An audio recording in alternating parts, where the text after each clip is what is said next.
राधे मेरी स्वामिनी,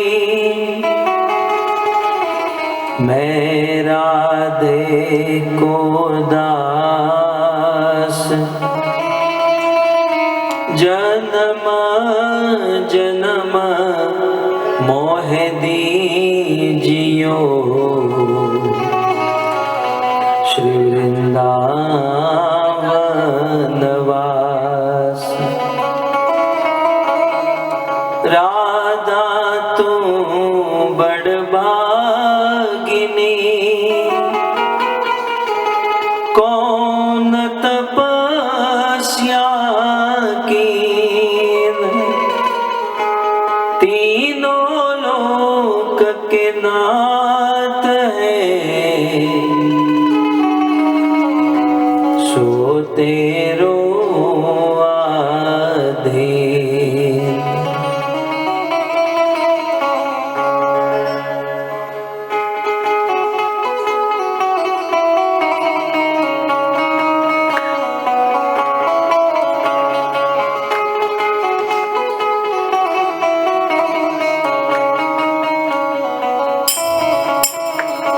जय राधा माधव कुंज बिहारी, जय राधा माधव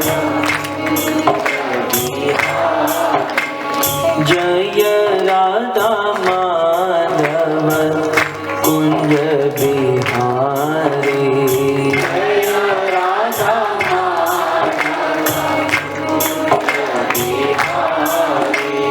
जय राधा माधव कुंज बिहारी, जय राधा माधव कुंज बिहारी, जय राधा माधव कुंज बिहारी, जय राधा माधव कुंज बिहारी।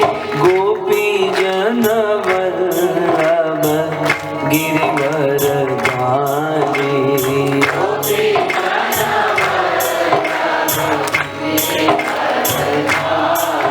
आ गोपी जन वल्लभ गिरिवर धारी, गोपी जन वल्लभ गिरिवर धारी, जय राधा माधव कुंज बिहारी, जय राधा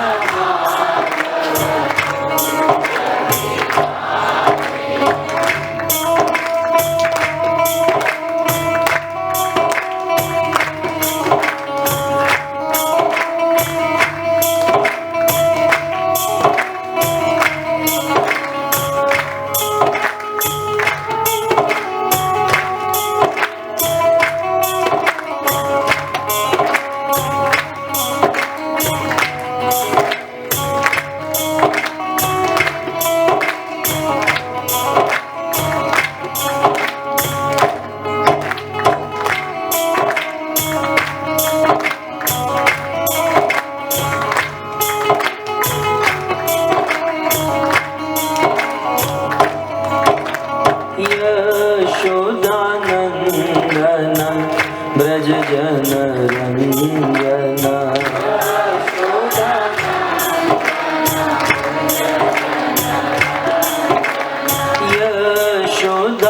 यशोदानंदन ब्रज जन रंजन,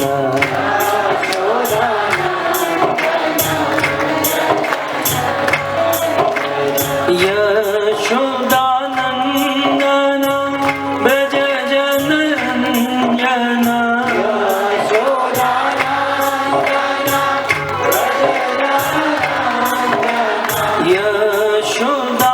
यशोदानंदन ब्रज जन रंजन,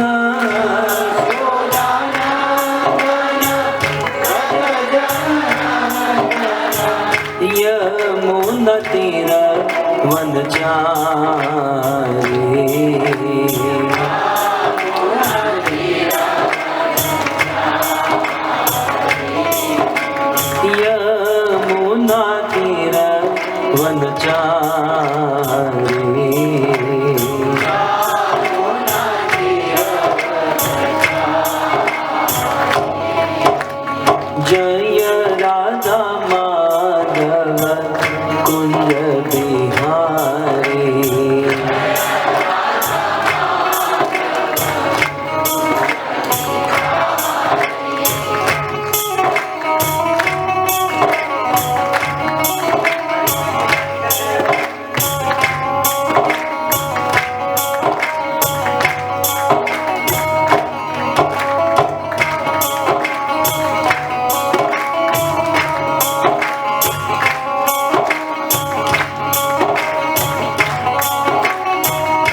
कुंज बिहारी।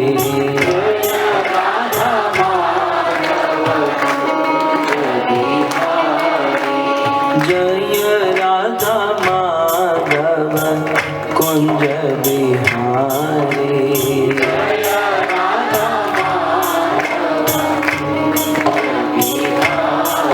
हरे कृष्णा कृष्णा कृष्णा हरे हरे, हरे राम राम राम हरे हरे। हरे कृष्णा कृष्णा कृष्णा हरे हरे, हरे राम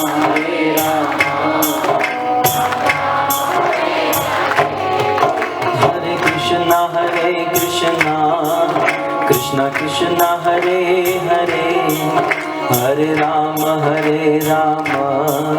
राम राम हरे हरे। गाइए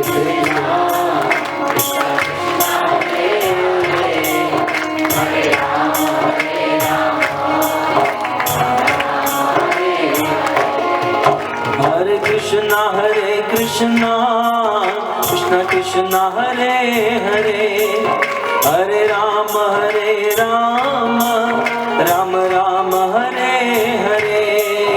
हरे कृष्णा कृष्णा कृष्णा हरे हरे, हरे राम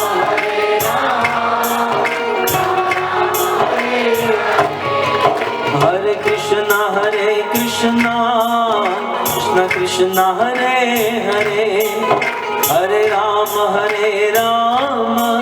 राम राम हरे हरे।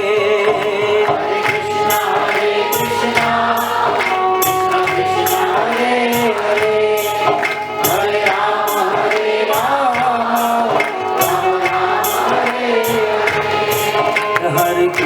हरे कृष्णा कृष्णा कृष्णा हरे हरे, हरे राम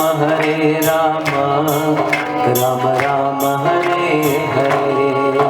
हरे कृष्णा कृष्णा कृष्णा हरे हरे, हरे राम राम हरे हरे। हरे कृष्णा कृष्णा हरे हरे, हरे राम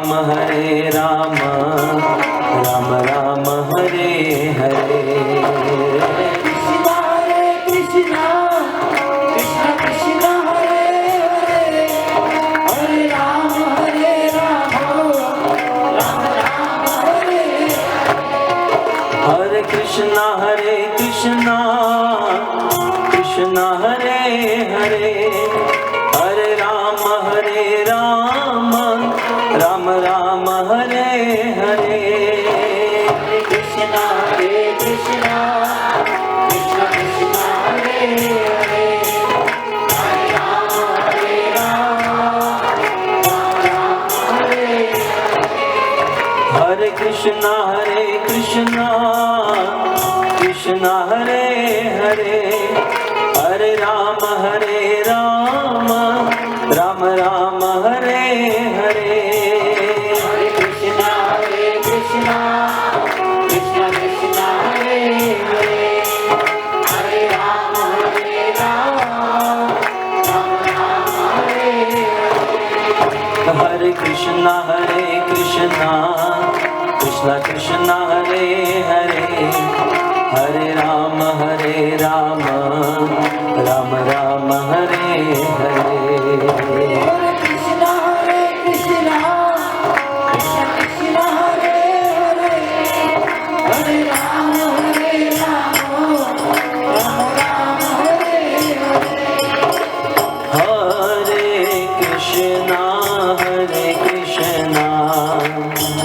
कृष्णा कृष्णा हरे हरे,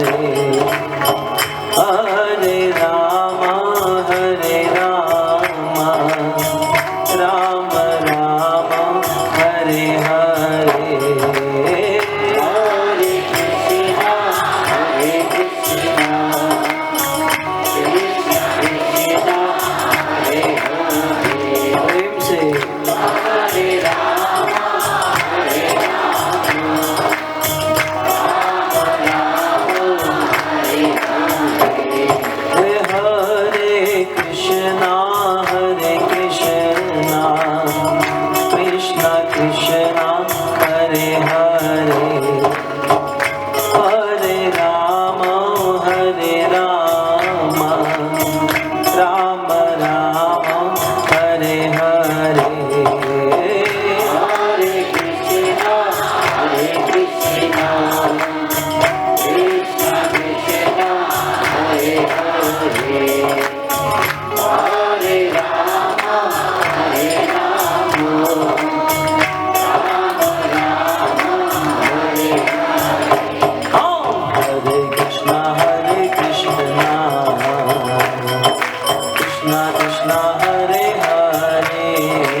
धन है अपनों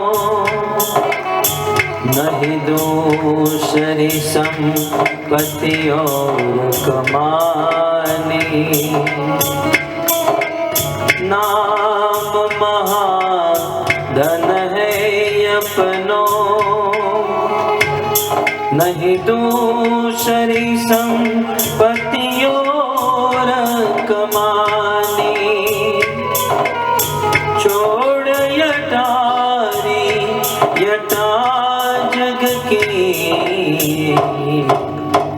हमको या यजमानी बनाने।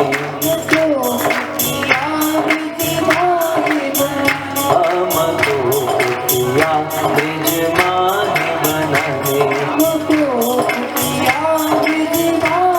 बनाने। दुख मिले रसिकों की सदा और बीबन को यमुना जल पानी।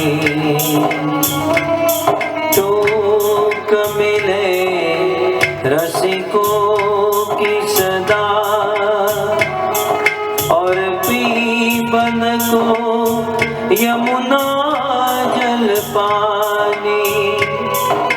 हमें और की परवाह नहीं अपनी ठाकुरानी शिरानी कराने। अपनी ठाकुरानी शिरानी कराने। अपनी ठाकुरानी शिरानी कराने। अपनी ठाकुरानी शिरानी कराने। अपनी ठाकुरानी शिरानी कराने।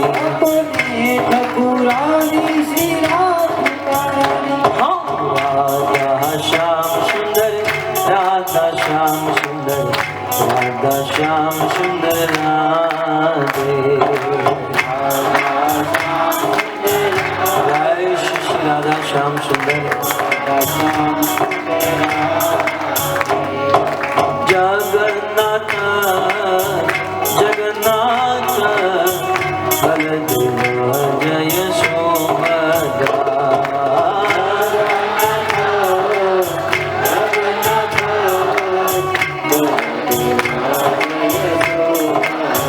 जय जगन्नाथ जगन्नाथ बलदेव जय सुभद्रा।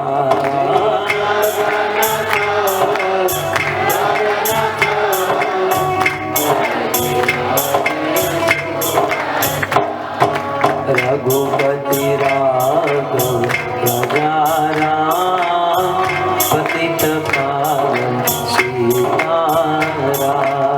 रघुपति राघव राजा राम पतित पावन सीताराम।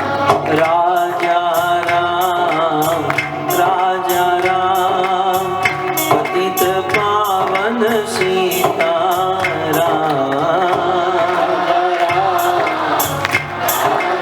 राम पतित पावन सीताराम।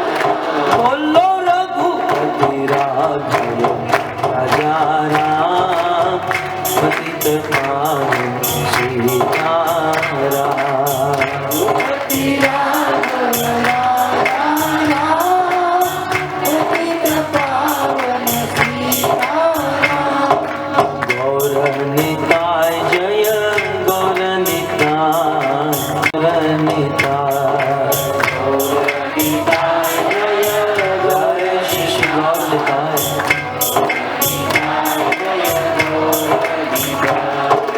प्रभुपाद प्रभुपाद प्रभुपाद श्रील प्रभुपाद।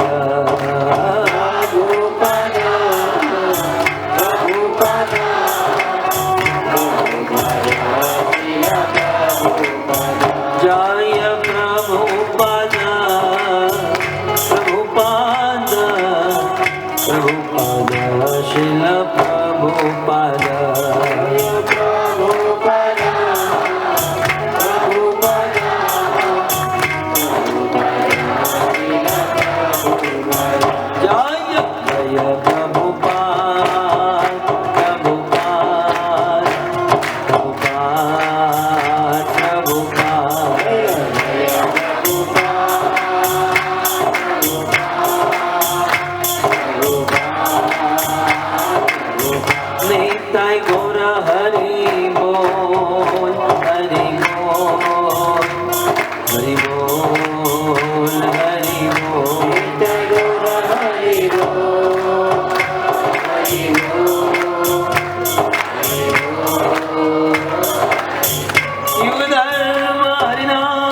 संकीर्तन की ग्रंथराज श्रीमद् भागवतम महापुराण की श्रील प्रभुपाद की निताय गौर प्रेमानंद।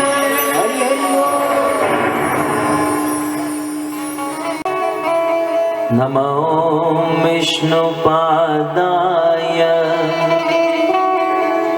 कृष्णप्रेष्ठाय भूतले श्रीमते भक्तिवेदांत स्वामिनिति नामिने। नमस्ते सरस्वते देवे गौरवाणी प्रचारिणे निर्विशेष शून्यवादी पाश्चात्य देशतारिणे। जय श्री कृष्ण चैतन्य प्रभु नित्यानंद श्री अद्वैत गदाधर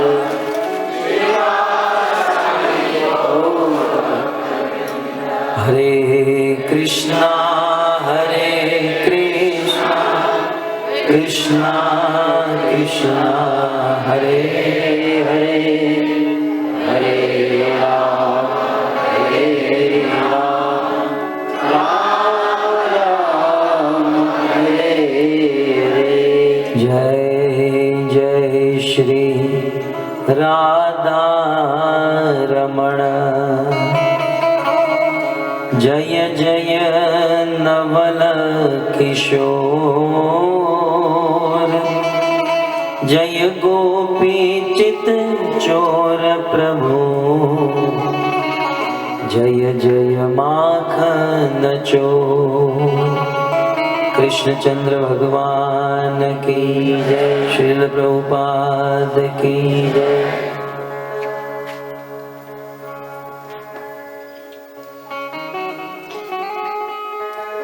आप सब भक्तों का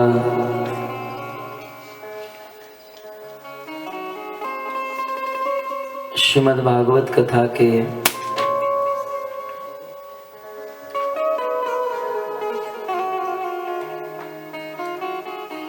तृतीय दिवस में हार्दिक स्वागत करते हैं।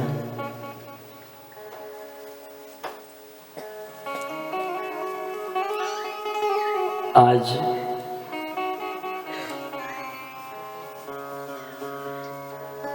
बोट में विचरण करते समय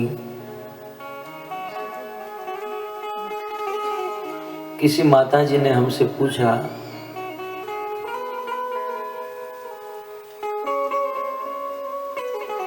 प्रभु 5 मिनट हमें बोलना होता है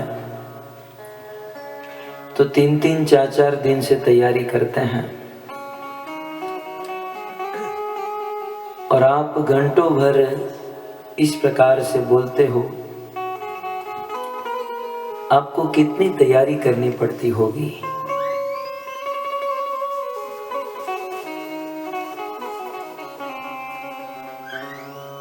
सच कहें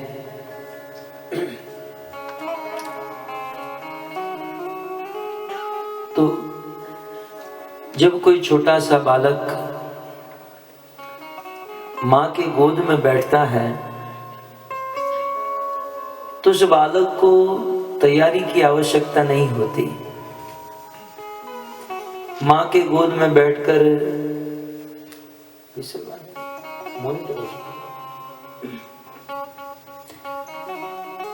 मां के गोद में बैठकर मैं रोऊंगा, हंसूंगा, नाचूंगा,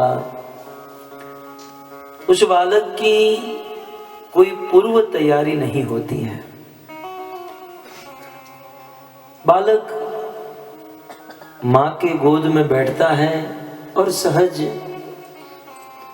उनकी क्रियाएं शुरू हो जाती है। ठीक उसी प्रकार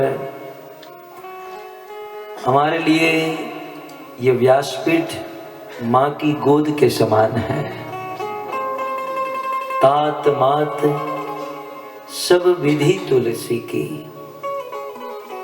यही तात है, यही मात है।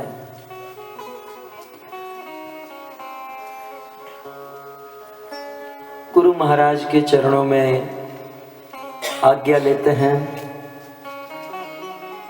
और आप सबसे आशीर्वाद लेकर बैठकर बोलना शुरू करते हैं। ईश्वर प्रेरणा से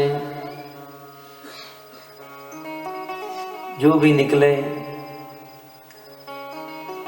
आप सभी से श्रद्धा से, भाव से, प्रेम से श्रवण करते हैं।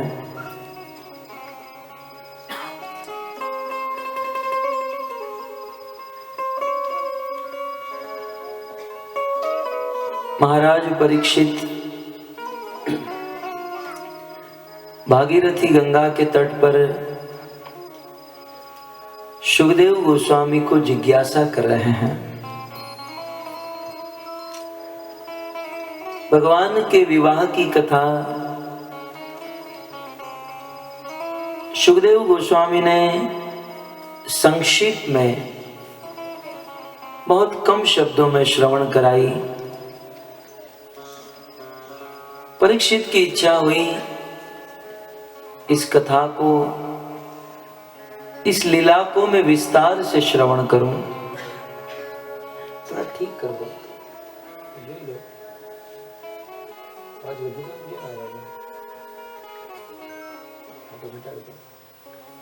हरे कृष्णा कृष्णा कृष्णा हरे हरे, हरे राम राम राम हरे हरे।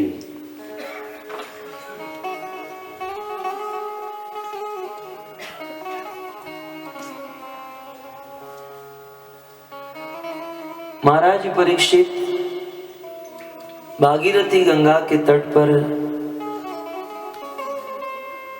सुखदेव गोस्वामी को अनेकों प्रकार की जिज्ञासा करते हैं और भक्तों जिज्ञासा करनी भी चाहिए। वेदव्यास मुनि ने वेदांत सूत्र नामक ग्रंथ लिखा। सभी वेदों को सूत्र के रूप में बद्ध किया। उस वेदांत सूत्र में प्रथम मंत्र बताते हुए वे लिखते हैं, अथातो ब्रह्म जिज्ञासा, अतः ब्रह्म जिज्ञासा। 84 लाख की योनियों में भ्रमण करते करते जब मनुष्य जीवन मिला है तो इस मनुष्य जीवन को प्राप्त करके सर्वप्रथम सबसे पहला कार्य करना चाहिए और वो है ब्रह्म जिज्ञासा। भगवान के विषय में जानने की इच्छा। क्योंकि जब तक संसार का यह जीव भगवान के विषय में नहीं जानेगा तब तक पूर्ण रूप से सुखी नहीं हो पाएगा।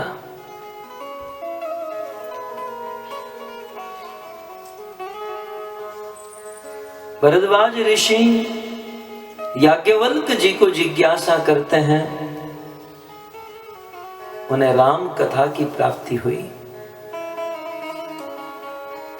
ऋषि मुनिगण सूत जी के प्रति जिज्ञासा करते हैं, भागवत की प्राप्ति हुई। अर्जुन ने कुरुक्षेत्र की भूमि में जिज्ञासा की तो भगवत गीता प्राप्त हुई। जिन जिन भक्तों ने जिज्ञासा की है उन भक्तों को भगवत कथा एवं भगवान की प्राप्ति हुई है। आज परीक्षित जिज्ञासा कर रहे हैं। आइए 3 श्लोक में महाराज परीक्षित की जिज्ञासा है। जिज्ञासा भी करनी चाहिए तो उनकी विधि होती है। आज तो बस एक ही संस्कृति है, हाथ उठाकर कहते हैं आई हैव वन क्वेश्चन। शास्त्र के किसी भी विषय को समझने के लिए, शास्त्र के सिद्धांत को गहराई से जानने के लिए कभी कभी शिष्य अपने गुरु के प्रति और श्रोता वक्ता के प्रति जिज्ञासा करते हैं, परंतु वह जिज्ञासा करने की परिपाटी है, एक विधि है, एक स्टाइल है। भगवत गीता में कृष्ण ने यह विधि अर्जुन को सिखाई। तद्विद्वे प्रणिपातेन परिप्रश्नेन सेवया उपदेक्षन्ति ते ज्ञानम् ज्ञानिनं तत्त्वदर्शिनः ज्ञानिनं तत्त्वदर्शिनः।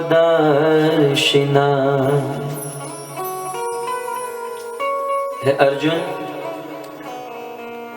किसी तत्वदर्शी के पास जाकर, किसी ज्ञानी व्यक्ति के पास जाकर जिज्ञासा करो। और कैसे जिज्ञासा करो? तद्विद्वे प्रणिपातेन, प्रणिपात होकर जिज्ञासा करें।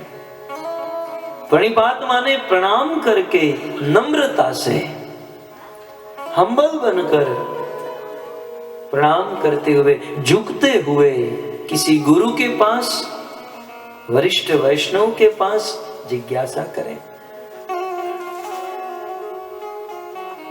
नम्रता होनी चाहिए। पानी जो है उसका स्वभाव, पानी को आप छोड़िए तो वह नीचे की ओर बहता है। ठीक उसी प्रकार कृपा का जो स्वभाव है पानी की तरह नीचे की ओर बहना है। अतः जो नीचे खड़ा है, नीचे बैठा है, जो झुका हुआ है, उन्हीं को कृपा प्राप्त हो सकती है।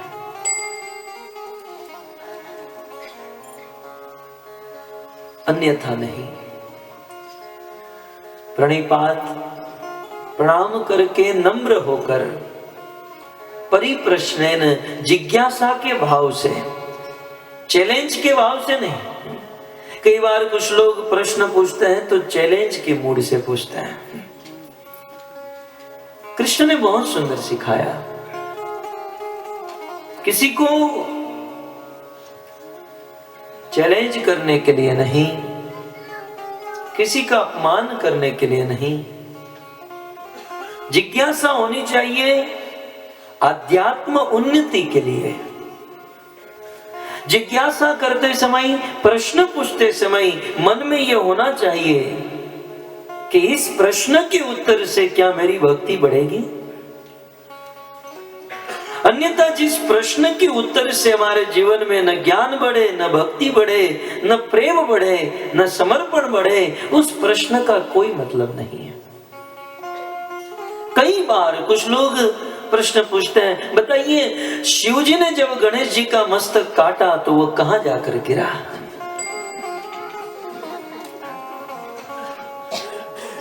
अब वो मस्तक कहीं भी गिरा हो, उसका क्या मतलब है?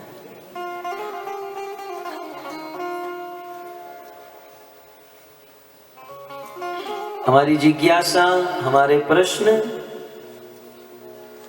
आत्म उन्नति के लिए होने चाहिए। और जब जिज्ञासा की जाए, प्रश्न पूछे जाए और उनसे उत्तर मिलते हैं और उस उत्तर से हम कन्विंस हो जाए, वह समझ में आ जाए, तो वह जीवन में अप्लाई होना चाहिए। खैर यहां तो नहीं, हमारे देश में लोग कथा बहुत सुनते हैं, हजारों की मात्रा में भागवत कथाएं सुनते हैं, मस्तक भी हिलाते हैं, वाह, आनंद भी लूटते हैं। लेकिन कथा सुनने के बाद जैसे थे वैसे, मक्का गए, मदीना गए, बन के हाय हाजी, पहली आदत नहीं छूटी तो वही पाजी के पाजी। जीवन में कोई परिवर्तन नहीं। जिज्ञासा करे, प्रश्न पूछे, जीवन परिवर्तन करने के लिए।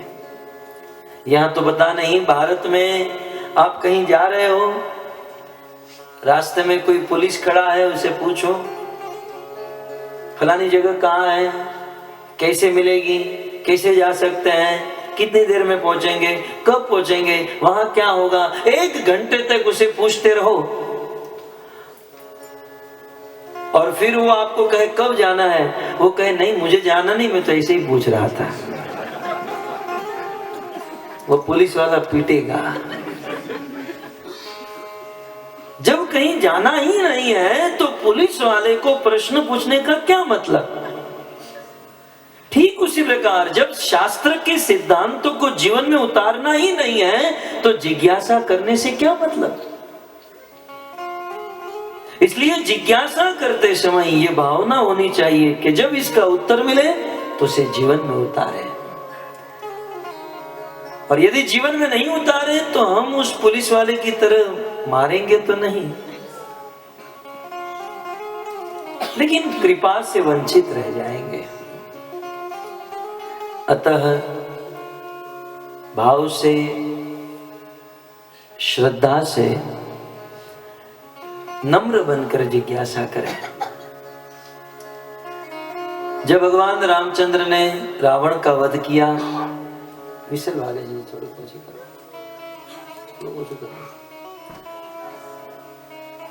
एक साथ 31 बाण रावण को मारे, तब रावण धरती पर गिरा। और उस समय रावण अपने जीवन की अंतिम सांस गिन रहा था। मरते समय भगवान रामचंद्र ने लक्ष्मण को कहा, लखन तुम रावण के पास जाओ और ज्ञान ग्रहण करके आओ।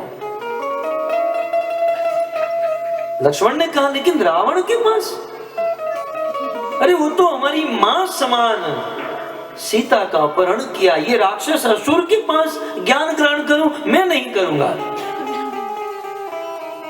भगवान रामचंद्र ने कहा, लखन जो भी है रावण बहुत ज्ञानी है, और बुद्धिमान व्यक्ति सोना यदि कीचड़ में भी पड़ा हो तो उसे ले लेता है। ज्ञान कहीं से भी मिले, एक बालक दे रहा हो, बूढ़ा दे रहा हो, बुद्धिमान व्यक्ति उसे ग्रहण कर लेता है। लखन रावण ज्ञानी है और उससे तुम ज्ञान ग्रहण करके आओ। लक्ष्मण की कोई इच्छा नहीं, परंतु बड़े भाई की आज्ञा थी। लक्ष्मण गए रावण के पास, तुरंत वापस आए, कहा भैया भैया रस्सी जल गई लेकिन बल नहीं गया। बोले क्या हुआ? जब मैं उन्हें उससे ज्ञान ग्रहण करने गया तो अपना मुंह फेर लिया। अभी भी उसे अभिमान है, अहंकार है, उन्होंने मुझे ज्ञान नहीं दिया। भगवान रामचंद्र ने कहा, लखन तुम जब रावण के पास ज्ञान ग्रहण करने गए तो कैसे गए थे? कैसे गया था मतलब सीधा गया सीधा आया? कैसे गए का मतलब क्या है? तब रामचंद्र ने सिखाया, लखन ज्ञान ग्रहण करने की विधि होती है। रावण के मस्तक के पास खड़े रहकर नहीं सुनना चाहिए, उनके चरणों के पास खड़े रहो, उन्हें प्रणाम करो, दोनों हाथ जोड़कर जिज्ञासा करो, तब वो ज्ञान देंगे। भगवान रामचंद्र ने सिखाया, लक्ष्मण गए, दोनों हाथ जोड़कर रावण को निवेदन किया, रावण भैया ज्ञान दीजिए। पहले जब लक्ष्मण गए ना तो ऐसा नहीं कहा था, बोले मेरे भाई ने कहा है ज्ञान दो।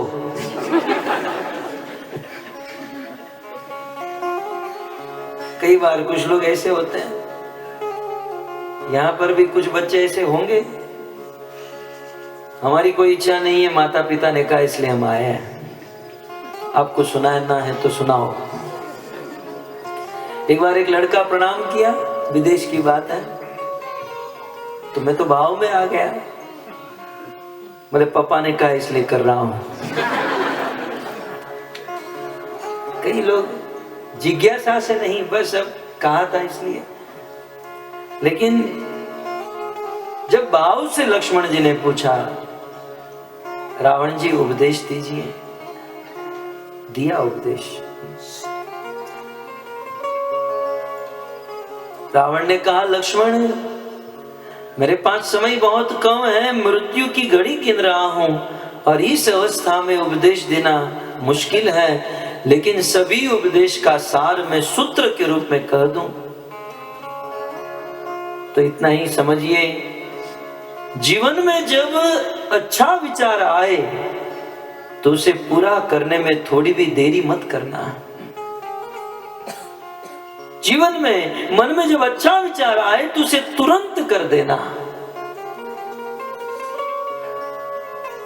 मेरे जीवन में बहुत बहुत अच्छे विचार आए। मैंने सोचा समुद्र जो सॉल्टी है मैं उसे मीठा बना दूंगा। मैंने यह भी सोचा था कि लोग स्वर्ग में जाने के लिए कितना होम हवन यज्ञ तपस्या करते हैं, एक ऐसी लिफ्ट बनाऊंगा उसमें बैठकर आदमी जब चाहे तब स्वर्ग में, जब चाहे तब पृथ्वी में।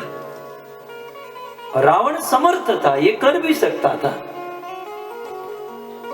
लेकिन सोचा कि जीवन बहुत लंबा है, समय मिलने पर कर लूंगा। रावण कहता है, लक्ष्मण यदि ये काम मैंने कर लिए होते तो हजारों लाखों लोगों का आशीर्वाद मिलता और आज मुझे इस प्रकार से मरना नहीं पड़ता। लेकिन अच्छे विचार आए तो मैंने सोचा कि मैं बाद में करूंगा। और दूसरा सूत्र, जब बुरा विचार आए तो अपने मन को मनाते रहना और मन को कहना मैं कल करूंगा, कल करूंगा। ऐसे करते करते उसे भुला देना। मेरे जीवन में जब बुरे विचार आए तो मैंने उसे तुरंत कर दिया। शूर्पणखा जब आई और कहा उस तपस्वियों के साथ सुंदर स्त्री है, तो मैं तुरंत मारीच को लेकर चला गया, सीता का अपहरण किया। तो दो सूत्र रावण ने दिए, कल करे सो आज कर, आज करे सो अब, पल में प्रलय हो जाएगा, फिर करेगा कब।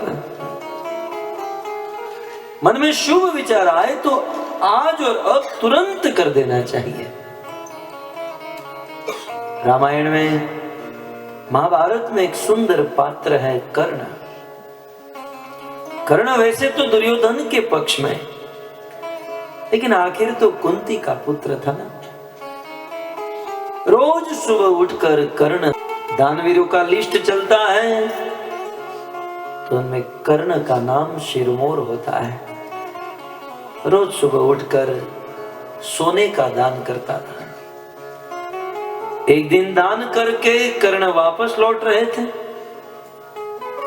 एक ब्राह्मण वहां पहुंचने में देरी हो गई। दौड़ते हुए एक ब्राह्मण आए, कहा क्षमा कीजिए मुझे देरी हुई। कर्ण ने अपने मंत्री को इशारा किया, वो उनके कोष खजाने से कुछ धन लेने के लिए वो मंत्री गया।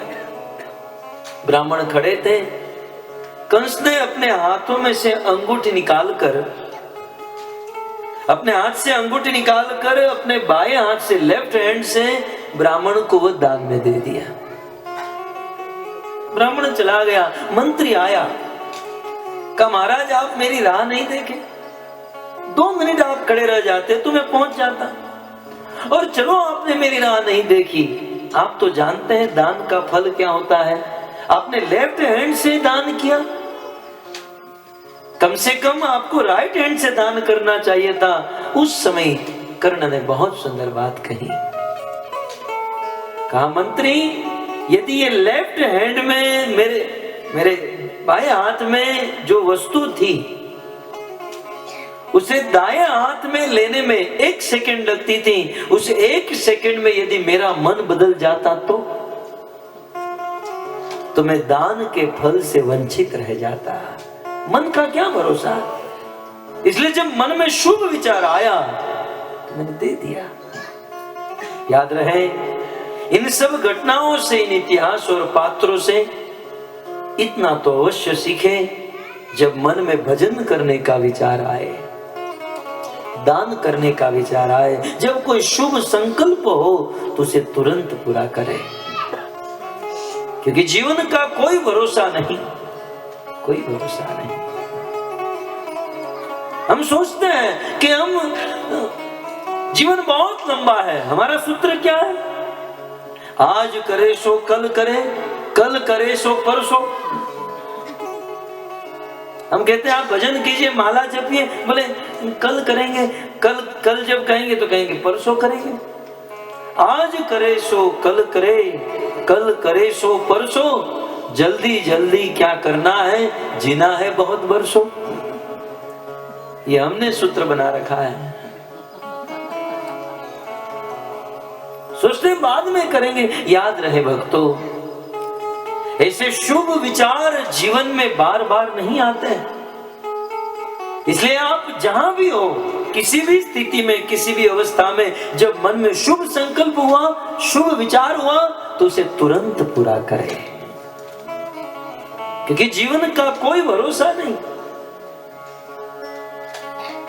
साथ देती नहीं है किसी का, ये साथ देती नहीं है किसी का।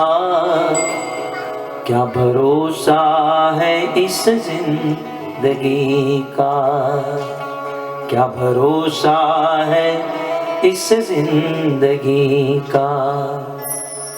क्षमा बुझ जाएगी जलते जलते, दम निकल जाएगा रोशनी के, नाम रह जाएगा।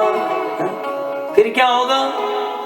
फोटो फ्रेम में हमारी फोटो लगेगी और नाम रह जाएगा। बस नाम रह जाएगा आदमी का। क्या भरोसा है इस जिंदगी का। कोई भरोसा नहीं भक्तों। यहां से खड़े होकर घर पर पहुंचेंगे भी कि नहीं, कोई भरोसा नहीं। रात को सोए, सुबह जगेंगे कि नहीं, इसका भी कोई भरोसा नहीं। हमारे गोविंददास जी ने, गौड़ीय संप्रदाय के बहुत बड़े आचार्य हुए श्री गोविंददास जी भजन में लिखते हैं, कमल दल जल जीवन टलमल। जैसे कमल की पंखड़ी के ऊपर पानी की बूंद होती है, ये हवा आए और ये बूंद गिरे, कब हवा का झोंका आए और कब बूंद गिरे, इसका कोई भरोसा नहीं। ठीक उसी प्रकार हमारे जीवन का कोई भरोसा नहीं। कब यह क्रूर काल हमें ठिकाने पर लगा दे। सभी मनुष्य के मस्तक के ऊपर मौत मंडरा रही है। जीवन का कोई भरोसा नहीं है। हम जिस लोक में रहते हैं, इस लोक का नाम है मृत्यु लोक।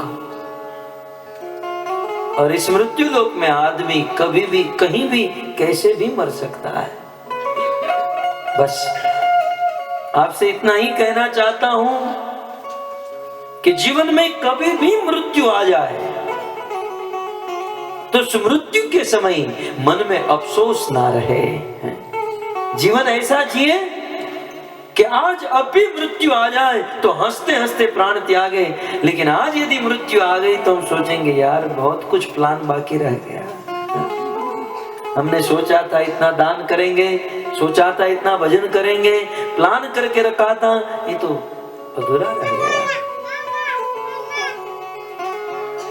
किसी एक बुद्धिमान, एक सफल व्यक्ति ने, भौतिक जगत के किसी सफल व्यक्ति ने, अब नाम बता ही देता हूं, आज एप्पल कंपनी जो है पूरे विश्व में विख्यात है। उनके ऑनर ने एक बहुत सुंदर बात कही।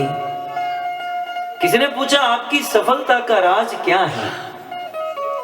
उसने बहुत सुंदर कहा, जब मैं सुबह उठकर घर से निकलता था तो यह सोचकर निकलता था ये मेरे जीवन का अंतिम दिन है। एक किसी सफल व्यक्ति ने यह कहा, सुबह उठकर घर से निकलता था यह सोचकर ये मेरे जीवन का अंतिम दिन है। अब तो हमें भी यह सोचना चाहिए, यदि आज का दिन हमारे जीवन का अंतिम दिन है, हमें क्या करना होगा। इसलिए जब मन में शुभ संकल्प हो और विशेष करके भजन करने की इच्छा हो तो उसे तुरंत करें। तुरंत हाथ में माला लेकर भगवान के नाम का जाप करें।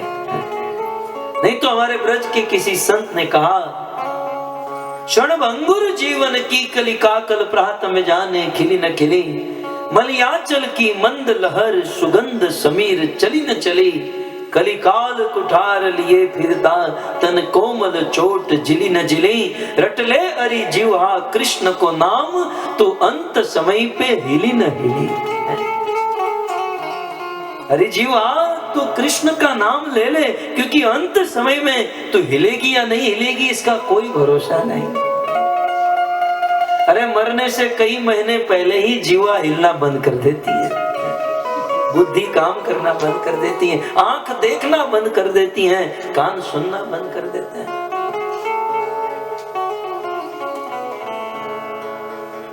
कुलशेखर आलवार मुकुंद माला स्तोत्र में लिखते हैं, कृष्ण त्वदीय पद पंकज पंजरान्ते, कृष्ण त्वदीय पद पंकज पंजरान्ते, अद्यैव मे विशतु मानस राजहंस, प्राण प्रयाण समये कपवात पीते, प्राण प्रयाण समये कपवात पीते, कंठावरोधन विदो स्मरण कुतस्ते, कृष्ण त्वदीय पद पंकज पंजरान्ते। कुलशेखर आलवार कहते हैं, शरीर व्याधि मंदिरम सतसंधि जर्जरम, ये शरीर जो है रोगों का मंदिर है। सतसंधि, इस शरीर में 100 जॉइंट है, जर्जरम धीरे धीरे जर्जरित हो जाते हैं। और प्राण प्रयाण समय, और जब प्राण के प्रयाण का समय होता है तो कफ पित्त और वायु से गला भर जाता है, उस समय आदमी बोल नहीं पाता है, बोल नहीं पाता है। आदमी सोचता है कि आज तो कमाने का समय है, जब बूढ़ा होऊंगा तब भजन करूंगा। बुढ़ापे में आदमी ठीक से बोल नहीं पाता, ठीक से खा नहीं पाता, ठीक से टॉयलेट जा नहीं पाता, वो भजन क्या करेगा बताइए।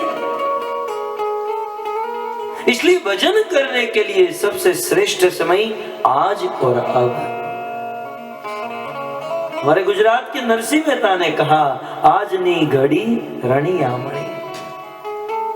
सबसे श्रेष्ठ घड़ी कौन सी है? आज की घड़ी। कल करे सो आज, आज करे सो अब। इसलिए भक्तों, जब भजन करने का कोई अच्छा विचार आए तो उसे तुरंत करे, जीवन का कोई भरोसा नहीं। रावण का यह उपदेश लक्ष्मण जी की नम्रता से, सुंदर परिपाटी से पूछा गया, सुंदर उपदेश मिला। आज भागीरथी गंगा के तट पर महाराज परीक्षित सुखदेव गोस्वामी को जिज्ञासा करते हैं। शिराजो उवाच भगवान भीष्मक सुता रुक्मणिं रुचिरानना राक्षसेन विधानेन उपयेम इति श्रुतम्।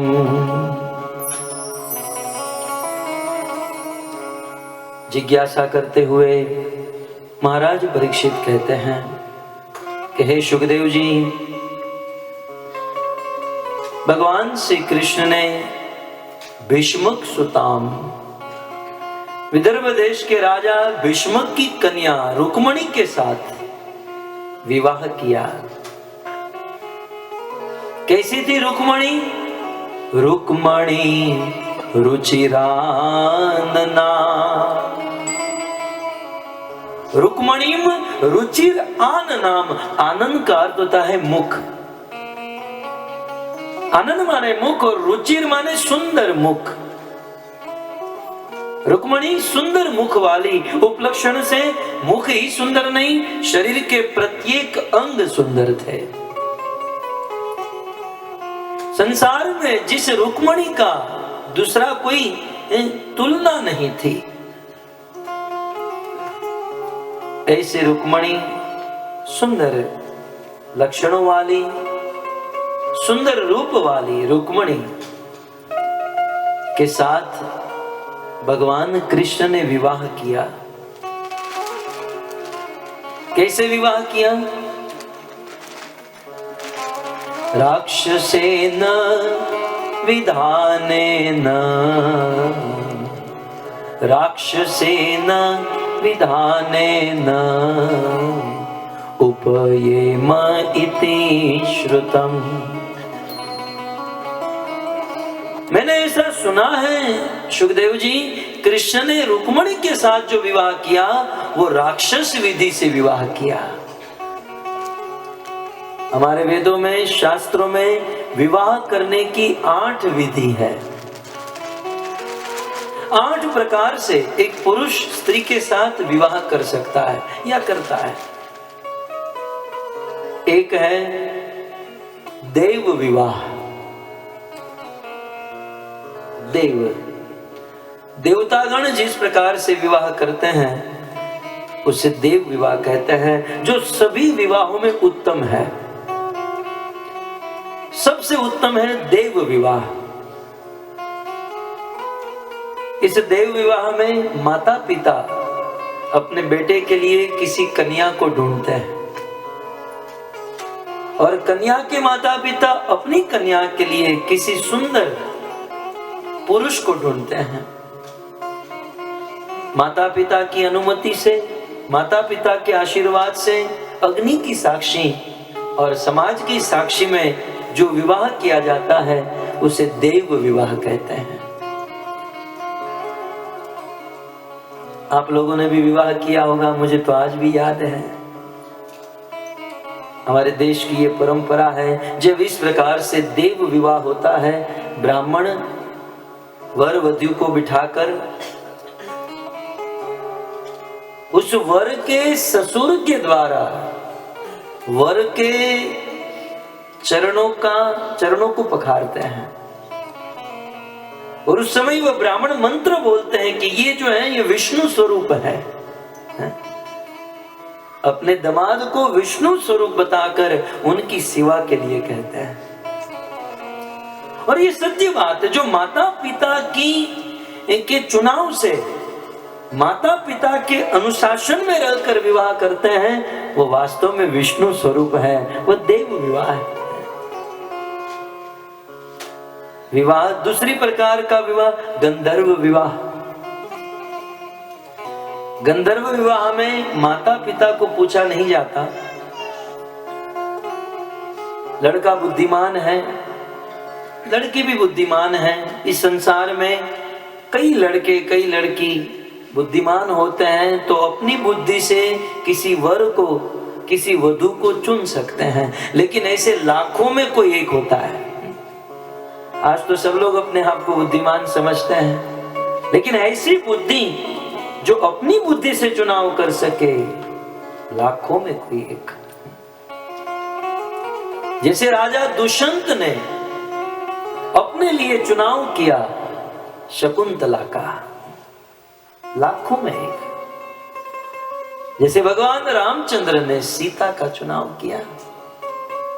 और ये चुनाव करते समय अपने मन में काम वासना की कोई भावना नहीं, एक शुद्ध वेद विधि से, एक शास्त्रीय विधि से किसी स्त्री का चुनाव करें, इसे गांधर्व विवाह कहते हैं। विवाह तीसरे प्रकार के विवाह है राक्षस विवाह। राक्षस विवाह ये तीसरे प्रकार के, किसी लड़की का किडनैप करके भगाकर जो लेकर जाते हैं, यह है राक्षस विवाह। फिर इसमें है ब्राह्म विवाह, पांचवें प्रकार के प्रजापत्य विवाह और आसुर विवाह, गांधर्व इत्यादि।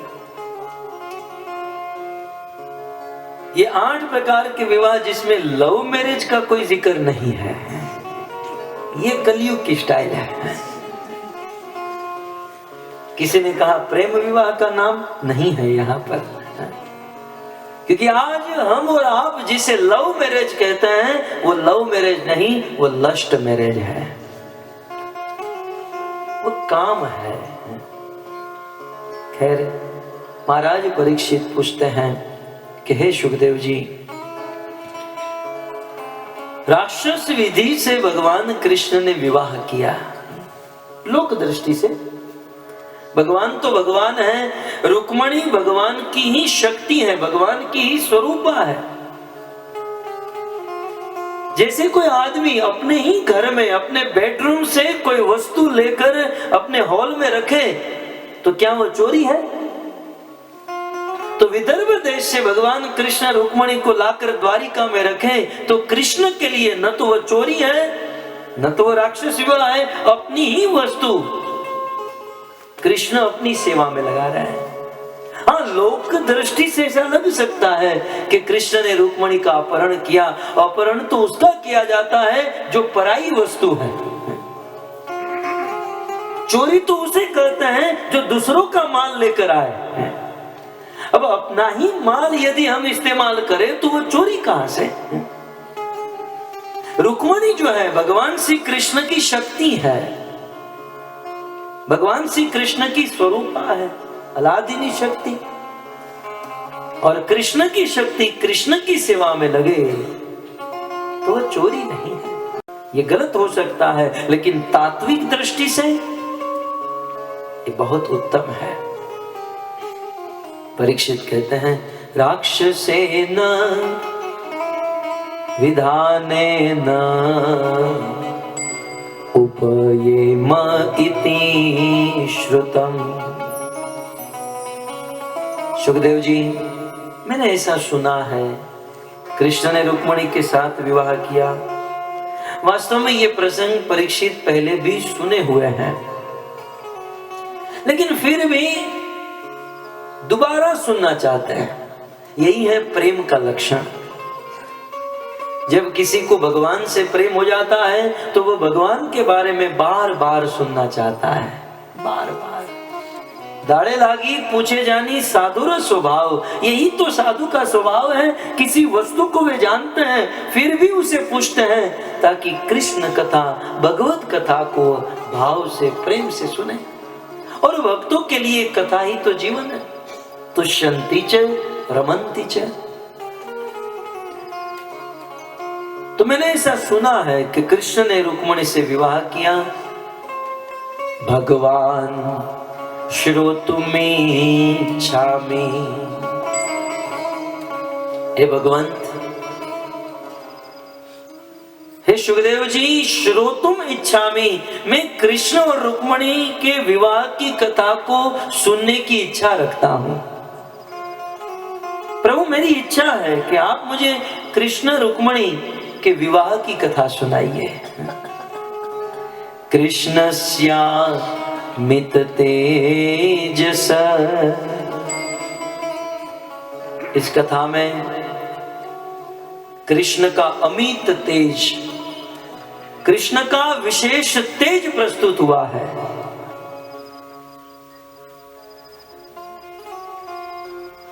तो ऐसे कृष्ण के पराक्रम की गाथा कृपया करके आप मुझे सुनाइए।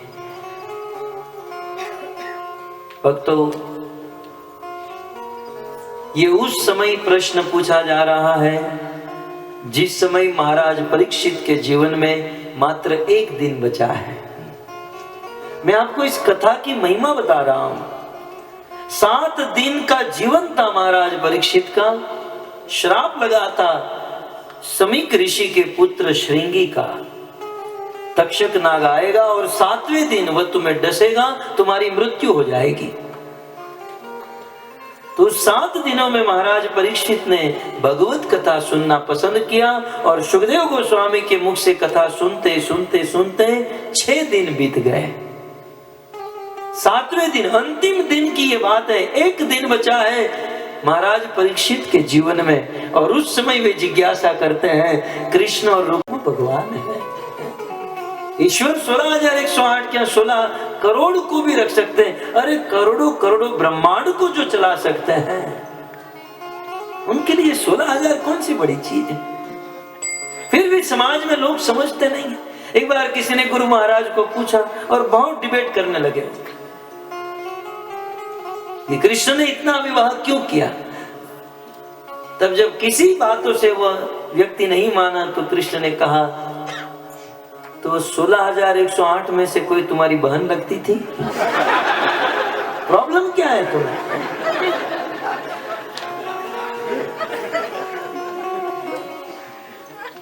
चलो ठीक है, 16,108 के साथ विवाह किए। कृष्ण आपसे उनका मेंटेनेंस का पैसा मांगने आए थे कि भाई बहुत प्रॉब्लम हो रही है, कुछ कोई दे दो। वेदव्यास जी को प्रॉब्लम नहीं है, सुखदेव जी को प्रॉब्लम नहीं है, कृष्ण के माता पिता देव की वसुदेव को कोई प्रॉब्लम नहीं। अरे 16,108 पत्नियों को कोई प्रॉब्लम नहीं है, तुम्हें क्या प्रॉब्लम है? लेकिन आदमी दूसरे का सुख देख ही नहीं पाता है।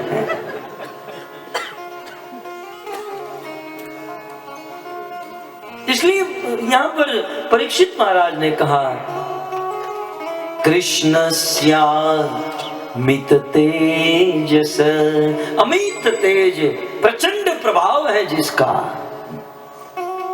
वैसे भगवान अपना प्रभाव प्रस्तुत नहीं करते हैं, दिखाने के लिए तो बस वही दिखाते हैं कि मैं साधारण सा आदमी हूं। यशोदा के हाथों से बंध भी जाता हूं, ब्रजवासियों की थप्पड़ भी खा लेता हूं। जो महान लोग होते हैं वो अपना प्रभाव छिपाते हैं और स्वभाव प्रकट करते हैं। ये महान लोगों की मानता है, प्रभाव को छिपाए, स्वभाव दिखाए। लेकिन जो आसुरी वृत्ति वाले लोग होते हैं ना, वो स्वभाव को छिपाते हैं और प्रभाव दिखाते हैं। कृष्ण का अद्भुत प्रभाव है। और ये जो कृष्ण रुक्मिणी की कथा, जीवन में एक दिन बचा है, महाराज परीक्षित जिज्ञासा करते हैं। आप सोच सकते हैं कितनी इंपॉर्टेंट है। इस संसार में किसी व्यक्ति के विवाह की कथा सुने या किसी व्यक्ति के विवाह में हम भाग ले तो अनेकों प्रकार के कर्म बंधन में बंध जाते हैं। फिल्मों का गाना जहां बज रहा है, मुफ्त का खाना चल रहा है, बस मात्र लौकिक सांसारिक चर्चा हो रही है। ऐसे सामाजिक सांसारिक विवाह में भाग लेने से या सांसारिक विवाह की बात सुनने से अनेकों प्रकार के कर्म बंधनों में फंस जाते हैं। लेकिन अनेकों प्रकार के कर्म बंधन में फंसा हुआ जीव यदि कृष्ण के विवाह की कथा सुन लेता है तो सारे कर्म बंधनों से मुक्त होकर कृष्ण के धाम की प्राप्ति कर लेता है, वैकुंठ को प्राप्त कर लेता है। इस कथा सुनने का फल यही है भक्तों। वैसे मैं लास्ट में अंतिम दिन बताने वाला था, लेकिन सोचा कि अंतिम दिन बताऊंगा और कुछ लोग अफसोस करेंगे पहले बताया होता तो ध्यान से सुनते, इसलिए मैं पहले ही बता देता हूँ लास्ट वाली बात। वैसे श्रुति फल तो अंत में ही होता है, लेकिन अब क्या करें, श्रुति फल अंत में सुनने के बाद सोचेंगे यार इतनी इंपॉर्टेंट थी, ध्यान से सुना होता तो अच्छा था। इसलिए पहले ही कह दूं भक्तों, यदि कोई व्यक्ति कृष्ण और रुक्मणी के विवाह की कथा सुनता है तो जैसे कृष्ण अपना हाथ देकर रुक्मणी को लेकर द्वारिका चले गए, वैसे ही मृत्यु के समय, इस कथा सुनने वाले के मृत्यु के समय कृष्ण आएंगे, अपना हाथ देकर उस भक्त को अपने धाम वैकुंठ में लेकर जाएंगे। यह है इस कथा की महिमा। और भक्तों, आप कहोगे प्रमाण, इसके ज्वलंत प्रमाण महाराज परीक्षित है। इस कथा को सुनकर महाराज परीक्षित, तक्षक नाग तो बाद में आया।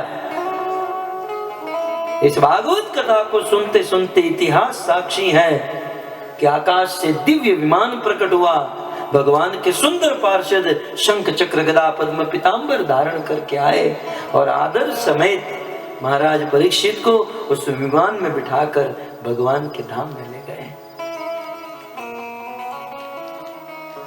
तो महाराज परीक्षित जिज्ञासा करते हैं कि हे सुखदेव जी, यथा मागध शाल्वादी जित्वा कन्यामुपाहर।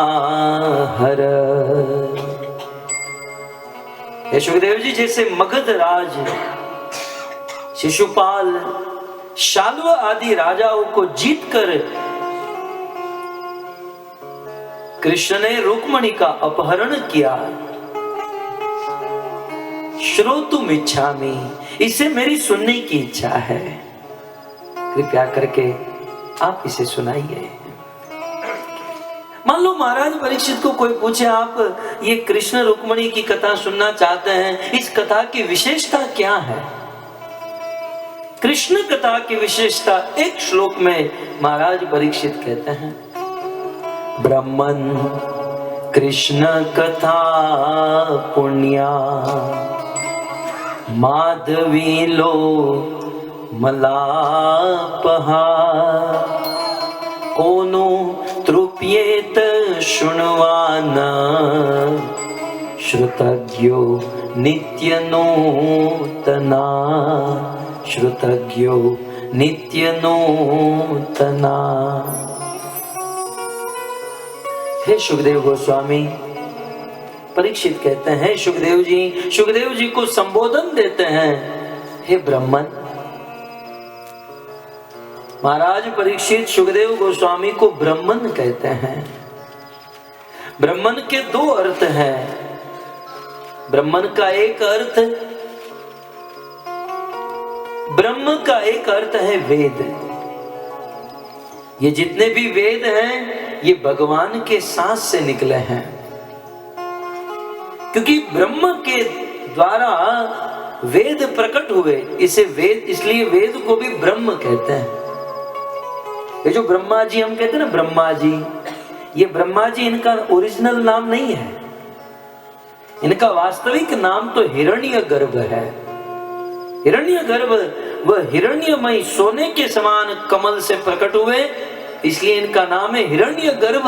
लेकिन जब भगवान ने वेदों का ज्ञान दिया और हिरण्यगर्भ ने जब वेदों का ज्ञान ग्रहण किया, तब उनका नाम हुआ ब्रह्मा।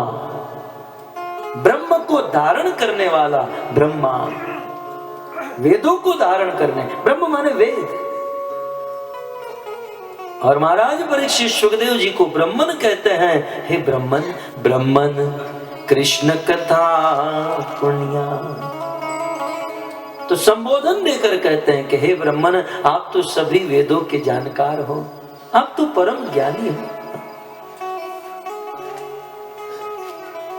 किसी श्रोता को या शिष्य को इस प्रकार अपने गुरु की प्रशंसा करनी चाहिए। क्या ये प्रशंसा नहीं, ये तो वास्तविक बात है ना कि आप ज्ञानी हो। एक शास्त्र की परिपाटी है, आप परम ज्ञानी हो। और ब्रह्म का दूसरा अर्थ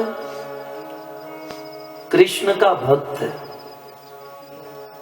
जो ब्रह्म को जाने और ब्रह्म को जानकर अपने जीवन में धारण करे, ब्रह्म की भक्ति करे, उसे भी ब्रह्मन कहते हैं।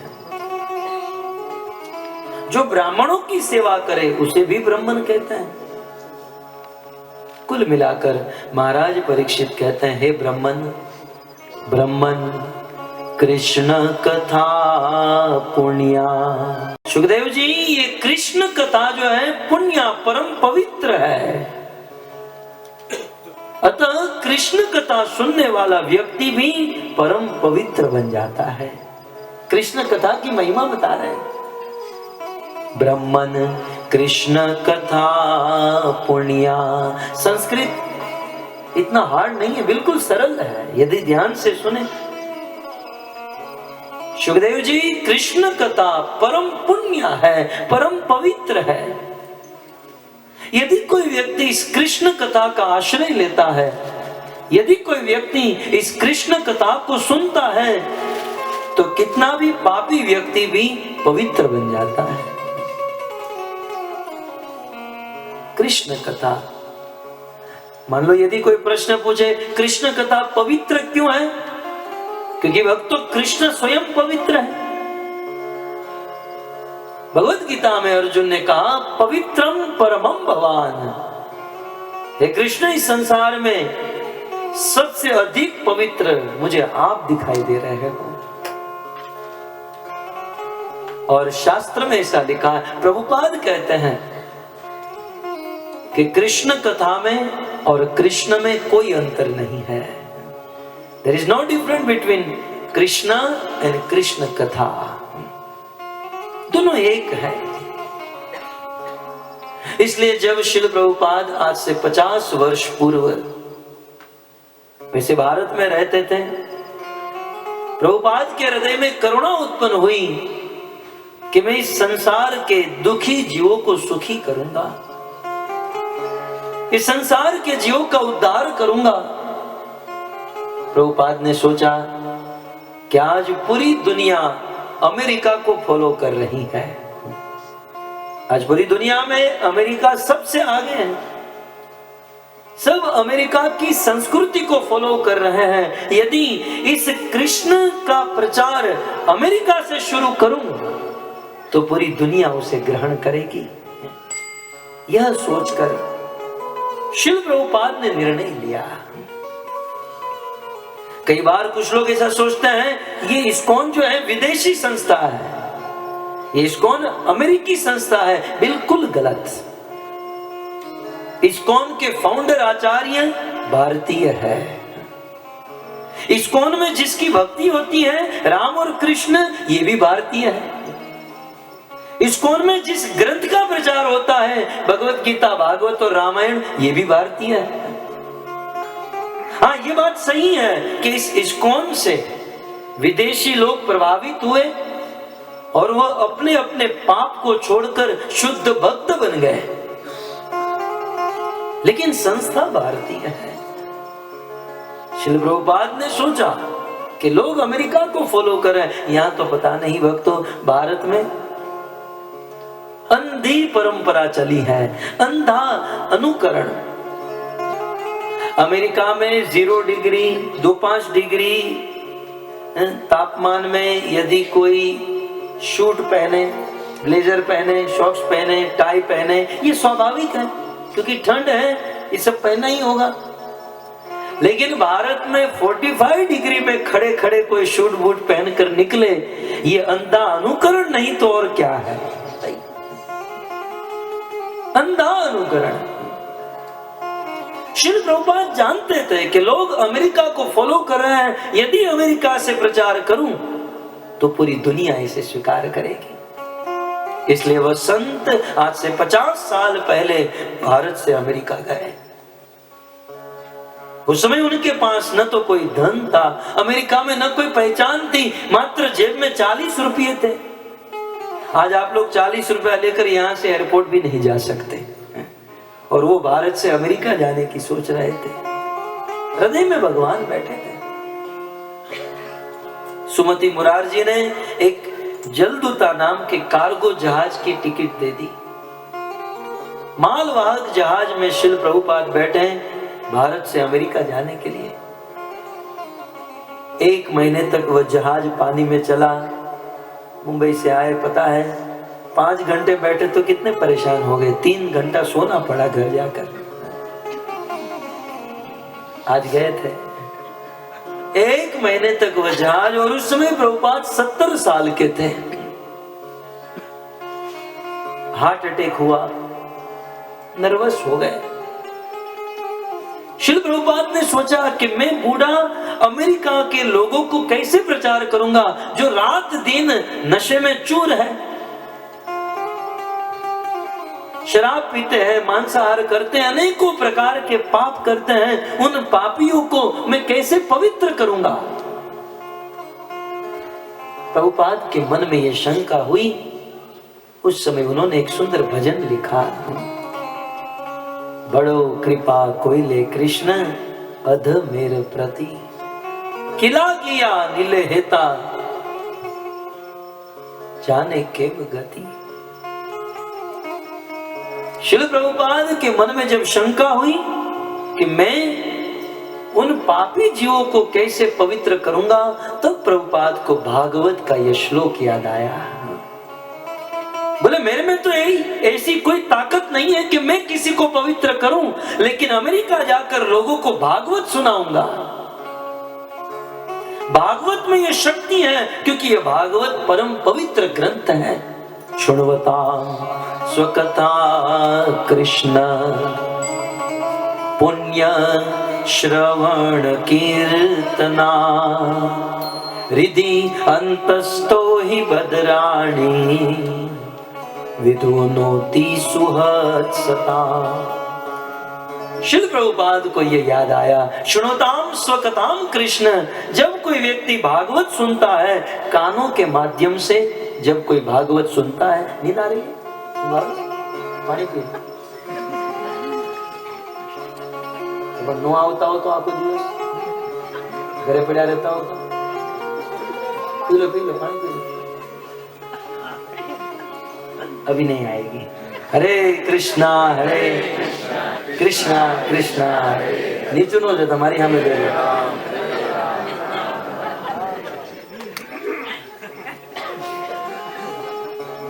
आपको तो मैं कह नहीं सकता ना, तो इसमें भी कितने लोग। सास जो होती ना, अपनी बेटी को जब डांटती है, बेटी के माध्यम से बहू को सुनाना चाहती है। ये तो घर के हैं इसलिए बोल सकता हूँ, क्योंकि मुझे अभी 4 दिन रहना है यहाँ पर। आपको कैसे कह सकता हूँ। हरे कृष्णा कृष्णा कृष्णा हरे हरे राम राम राम। कथा सुनते हैं कान के माध्यम से, कृष्ण और कृष्ण कथा में कोई अंतर नहीं। अतः जब हम कृष्ण कथा सुनते हैं तो कथा के माध्यम से कृष्ण प्रविष्ट कर्ण रंग्रेण कान से प्रवेश करते हैं और हृदय में आते हैं। आप लोग जब कथा सुनते हैं ना, तो कथा के माध्यम से कृष्ण कर्ण के द्वारा हृदय में आते हैं, और जब हृदय में आते हैं ना, कृष्ण परेशान हो जाते हैं। अरे यार, यहाँ कहाँ फंस गया, इसके हृदय में तो कितनी गंदगी है, कितना काम है, क्रोध है, लोभ है, मोह मद माश्चर्य, बस बाहर से भक्त बनकर आकर बैठ जाता है, अंदर से तो कचरा भरा हुआ है। इतना पवित्र हृदय है, भगवान कृष्ण परेशान। कथा सुनकर आप लोग कृष्ण को अंदर डाल देते हो, कृष्ण अंदर परेशान है, घर जाते हो, 12-13 घंटा कृष्ण रहते हैं, परेशान हो जाते हैं, सोचते हैं कि अब मैं बाहर निकल जाऊंगा। बाहर निकलने का पूरा प्लान कर लेते हैं, तब तक तो आप दूसरे दिन कथा में आकर बैठ जाते हो। वो कृष्ण बाहर निकलने का जब प्रयास करते हैं, तब तक तो दूसरे दिन कथा में आ गए, कथा सुनने लगे, फिर से कृष्ण को अंदर जाना पड़ा,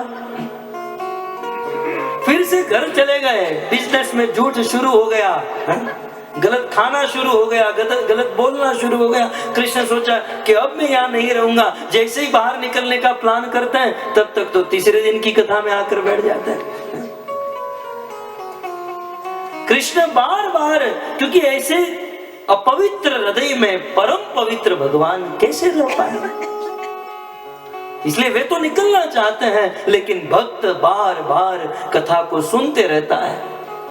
और जब बार बार कथा सुनते रहते हैं, कृष्ण कथा बार बार सुनते रहते हैं, तब कृष्ण सोच लेते हैं कि अब ये कथा सुनना बंद नहीं करेगा, अब मुझे यहाँ डेरा डालना ही पड़ेगा।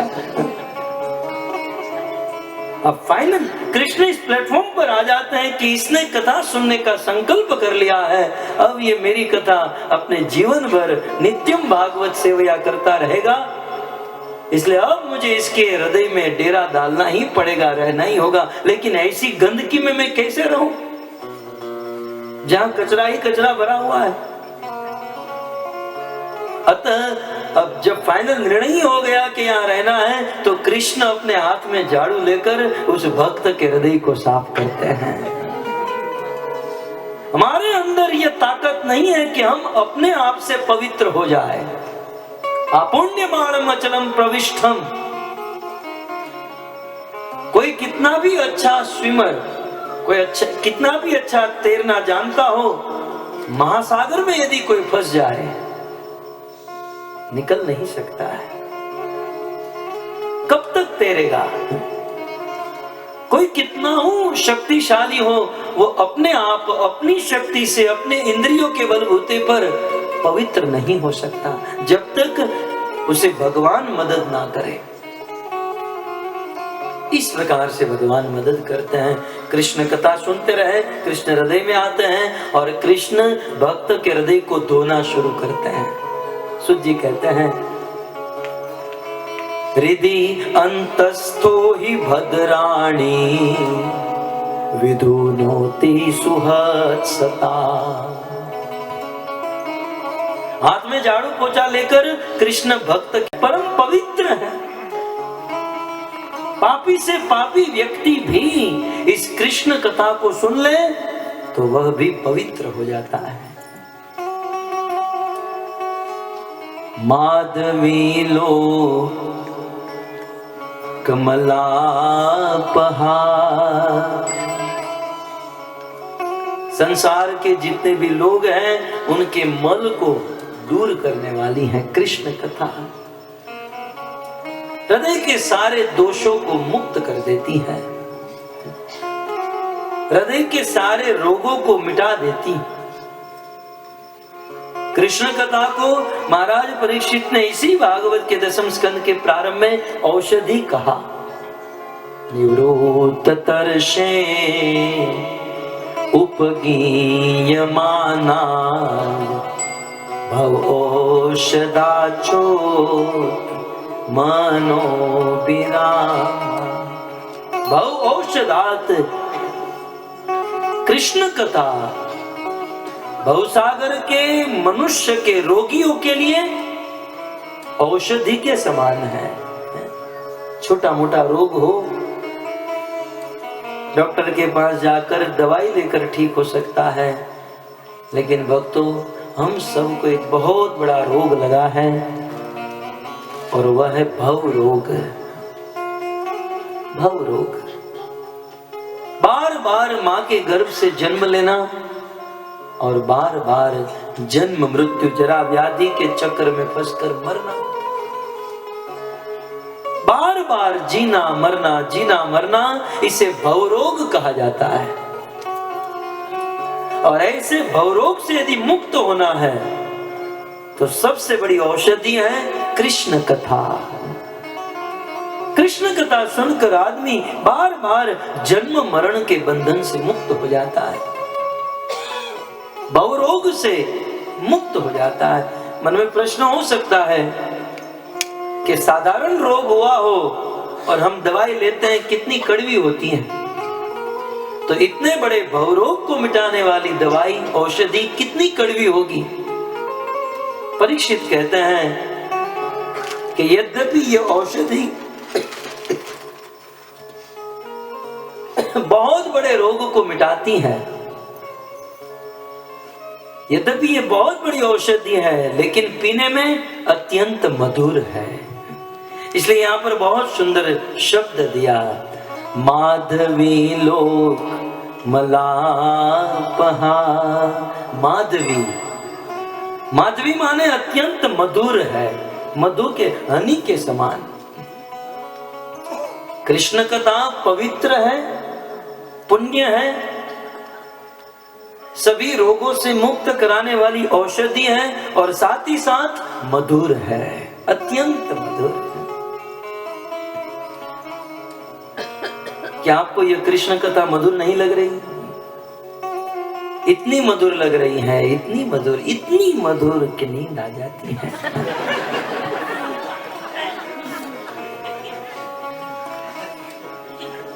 एक बार मेरी कथा थी, कथा के बाद में चल रहा था, कुछ बुढ़िया आपस में बात कर रही थी, बोले आज तो इतनी सुंदर कथा हुई, 3 घंटा नींद लग गई। मैं पीछे पीछे ही चल रहा था। मैंने सोचा यही फल है मेरी कथा का। लेकिन फिर अपने मन को मना लेता हूं कि भाई चलो कम से कम किसी को सुलाने में तो काम आ रहा हूं। कुछ लोग कहते ना हमें कि बस ये हरे कृष्ण करते रहोगे, समाज के लिए क्या करते हो? समाज के लिए आप लोगों ने, इस्कॉन वालों ने क्या किया? तो हम यही कहते हैं कि भाई देखो, लोगों को सोने के लिए नींद की गोलियां लेनी पड़ती हैं, भेज दीजिए हमारी कथा में।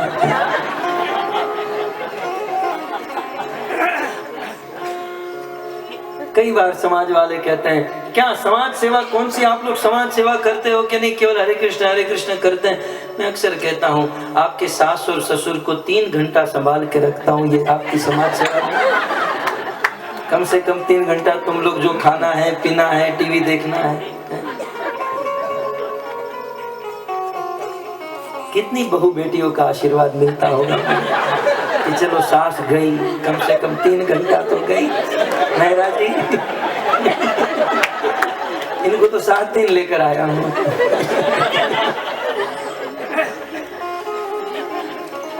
और सास ससुर का भी मुझे आशीर्वाद मिलेगा कि ये बहू गई राजकोट से।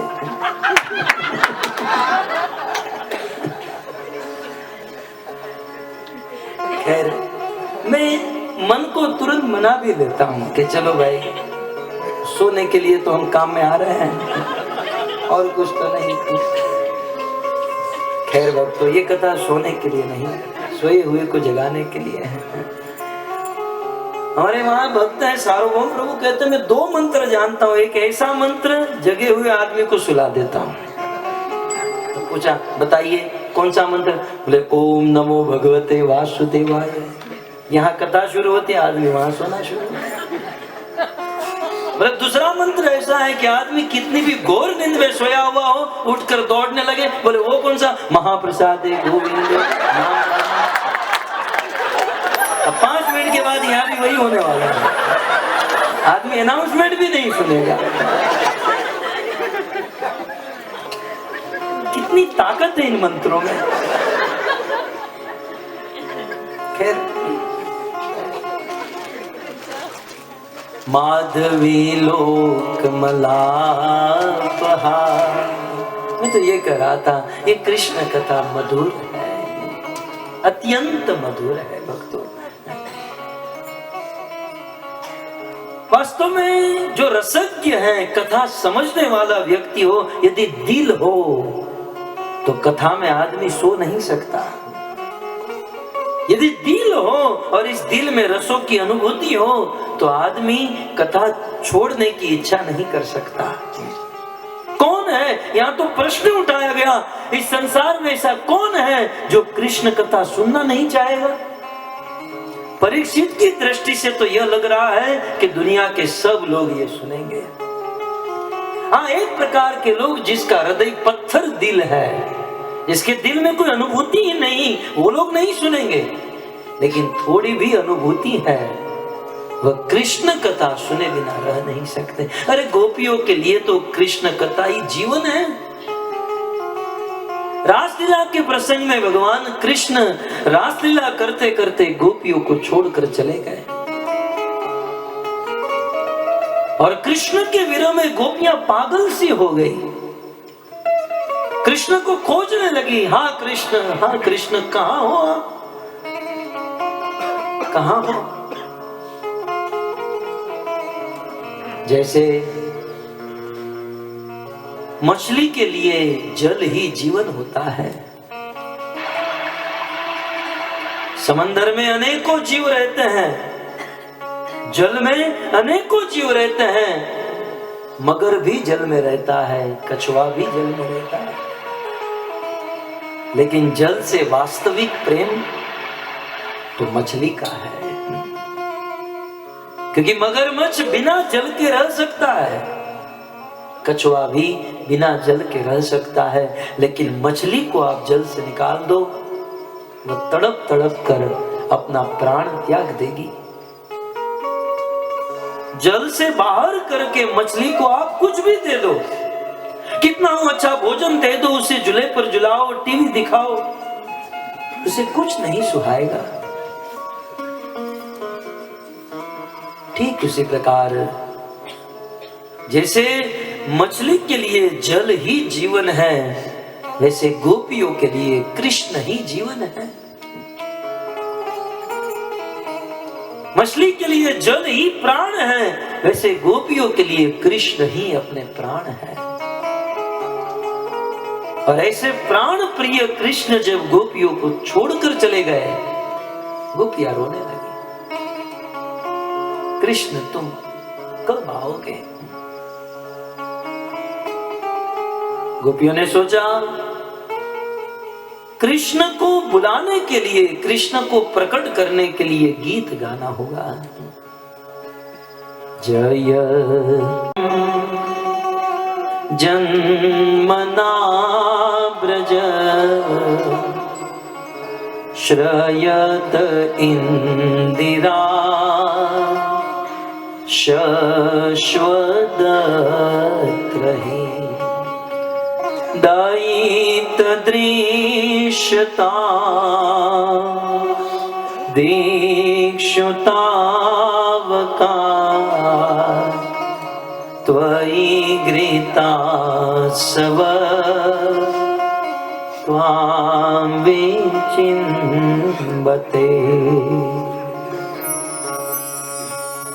गोपियों ने बहुत सुंदर भावपूर्ण गोपी गीत गाया, और मानो इस गोपी गीत को सुनकर भगवान कृष्ण प्रकट हो गए। कृष्ण ने पूछा कि हे गोपियों, मैंने तो सुना था कि आपके लिए मैं प्राण के समान हूं। यदि मैं आपके प्राण के समान हूं, हे गोपियों, यदि आप मुझसे प्रेम करते हो, तो मैं जब तुम्हें छोड़कर चला गया तो तुम सब मर जानी चाहिए थी ना।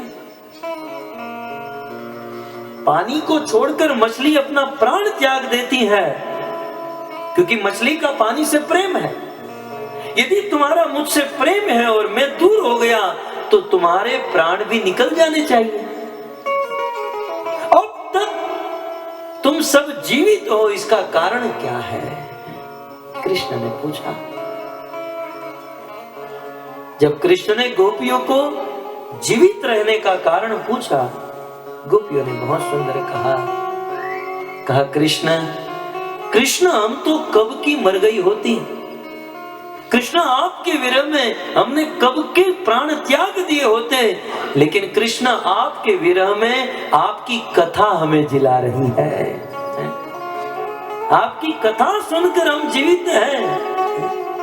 तव कथामृतम तप्त जीवनम कविभिरीडितं कल्मषापहम् श्रवणमङ्गलम् श्रीमदाततं भुवि गृह्णन्ति ते भूरिदा जना। कृष्ण, तव कथा अमृतम, हम तो कब की मर गई होती, लेकिन आपकी कथा हमें जिला रही है।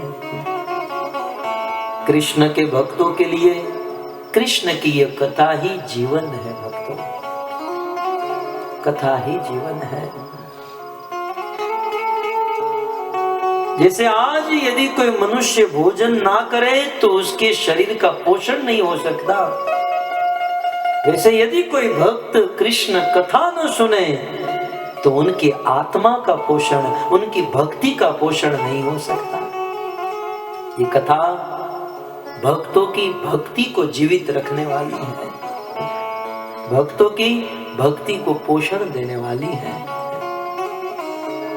तो बहुत सुंदर महाराज परीक्षित कहते हैं कि ये कृष्ण कथा जो है जीवन है भक्तों। माधवी, ये कृष्ण कथा परम मधुर है। इनकी मधुरता क्या बताए, आप लोग यहाँ से 2 घंटे से बैठे हैं, टाइम भी हो चुका है, न आपको यहाँ से जाने का मन हो रहा है न मुझे बंद करने का मन हो रहा है, तो क्या करूं, 10 मिनट चलाऊं? माधवी परम, मैं जानता हूं कल आपको ऑफिस भी जाना है, काम करना है, लेकिन ऐसा संजोग बार बार तो नहीं मिलता, इसलिए आपकी 10 मिनट अधिक लेकर इस प्रसंग को थोड़ा पूर्ण कर दूं। परम मधुर है कृष्ण कथा। ध्रुव महाराज के सामने भगवान विष्णु प्रकट हुए। भगवान ने कहा, ध्रुव मैं तुम्हारी भक्ति से प्रसन्न हूं, तुम्हें जो चाहिए वो मांग लो, जो चाहिए वो मांग लो। हरि भक्ति सुबोधय में वर्णन है, बार बार भगवान ने कहा ध्रुव मांगो मांगो। तब ध्रुव कहते हैं, कृष्ण प्रभु प्रभु मुझे कुछ नहीं चाहिए,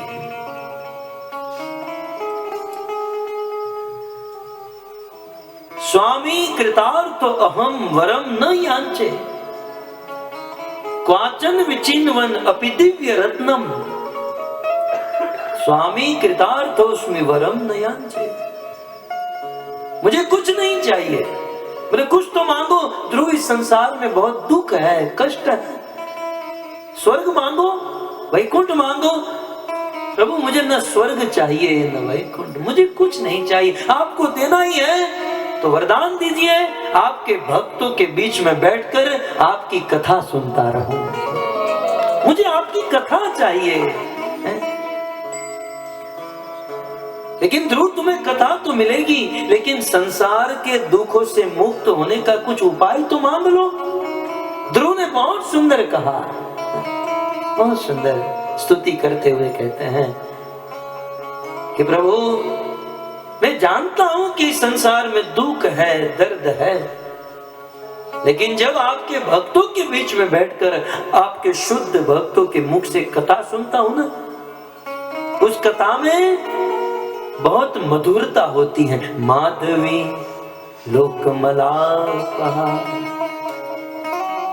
आपकी कथा शुद्ध भक्त के मुख से जब सुनते हैं अत्यंत मधुर। कितनी मधुर, जैसे आप लोग शराब पीते हैं ना, आप माने यहाँ के नहीं, दुनिया के लोग।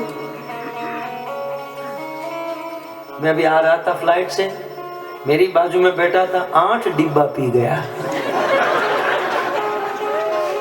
और मैं उसे जूस मांगता हूं तो 2 बार भी नहीं दे रही थी, और वो 8 डिब्बा। फिर पूछा तू पैसा दे दिया कि फ्री में? बोले फ्री में।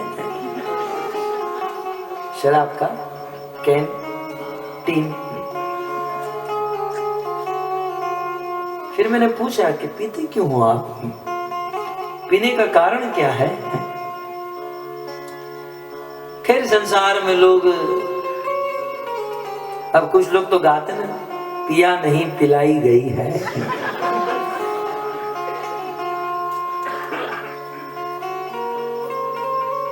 यहाँ तो बता नहीं, भारत में लोग इतने फ्रस्ट्रेट हो जाते हैं, 1 महीना खत्म होते ही इलेक्ट्रिक का बिल, दूध का बिल, बच्चों की फीस है, अपने घर का भाड़ा, घर का मेंटेनेंस, चारों ओर से बिल, चारों ओर से वसूली वाले। आदमी इतना परेशान 2-3 बाटली पी जाता है।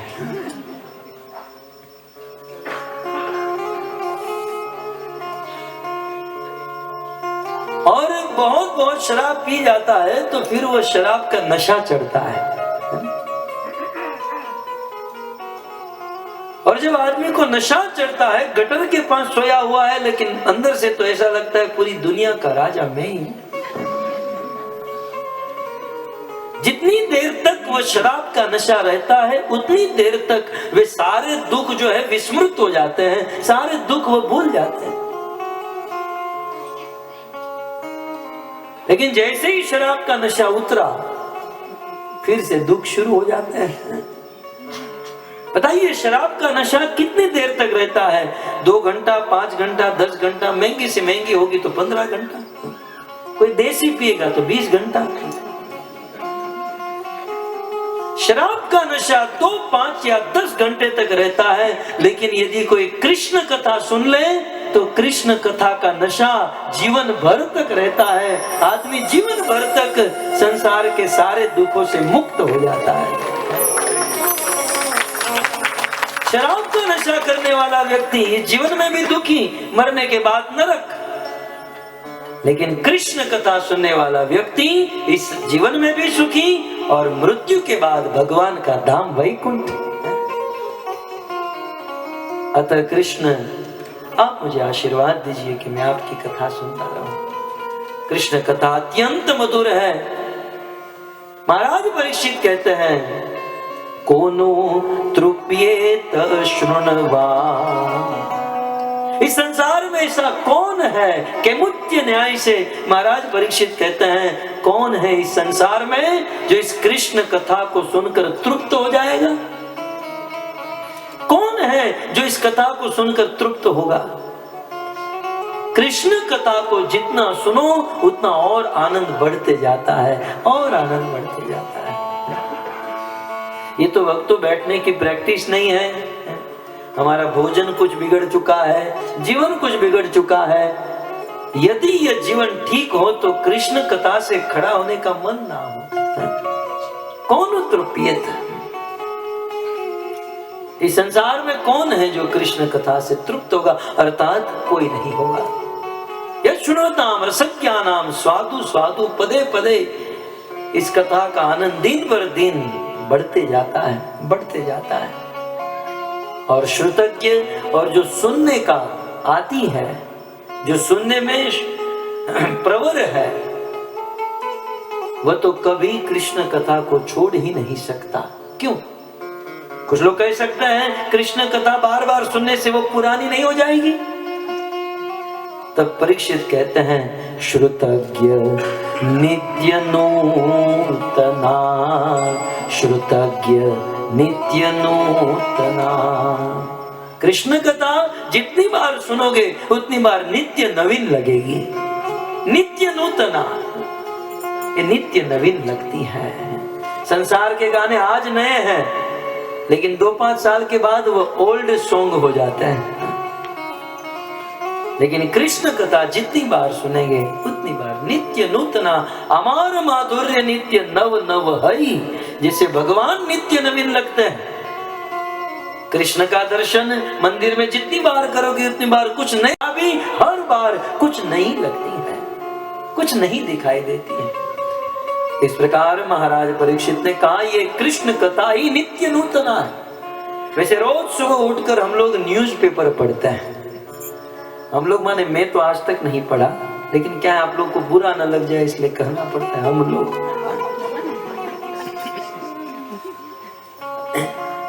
न्यूज, ये न्यूज है क्या? दुनिया भर का कचरा हमारे दरवाजे पर आकर छोड़ देते और हम जगने से पहले गीता भागवत पढ़े या न पढ़े न्यूज अवश्य पढ़ते हैं। होता क्या है? बस दुनिया भर का कचरा। आज यहाँ पर इतने का बलात्कार हुआ, आज यहाँ इतने मार दिए, इतनी चोरी हुई, इतनी डकैती हुई, और ये सब आपके घर पर। सुबह उठकर बस यही पढ़ो और फिर उसमें एस लगा दिया। न्यूज शब्द है उसमें एस लगा दिया, बहुवचन कर दिया न्यूज। इसमें नया क्या है बताइए? सब वही पुरानी घिसी पिटी बात, केवल एड्रेस और नाम बदलते हैं, बाकी चीज तो एक ही है। यहाँ इतने मर गए, इतनी चोरी हुई है, एड्रेस और नाम बदले हुए, बाकी सब पुराना है। लेकिन भागवत सुनिए भक्तों, वास्तविक नई चीज तो श्रीमद् भागवत में मिलेगी। परीक्षित कहते हैं और अनुभव से कह रहे हैं। 6 दिन कथा सुनकर परीक्षित ने कहा नित्य नूतना, ये तो नित्य नवीन लगने वाली। हो सकता है तत्कालीन मेरे मन में ये बात आई कि सुखदेव जी ने कहा आपने तो कृष्ण रुक्मिणी की कथा सुन रखी है। तब परीक्षित ने कहा नित्य नूतना, ये तो जितनी बार सुनोगे उतनी बार नवीन लगती है, आप सुनाइए। इस प्रकार 3 श्लोक में महाराज परीक्षित जिज्ञासा किए और अब ओरिजिनली कल शाम को 7 बजे से कृष्ण रुक्मिणी की कथा प्रारंभ होगी। ग्रंथराज श्रीमद् भागवतम महापुराण की, श्री प्रभुपाद की, हिताय गौर प्रेमानंदे।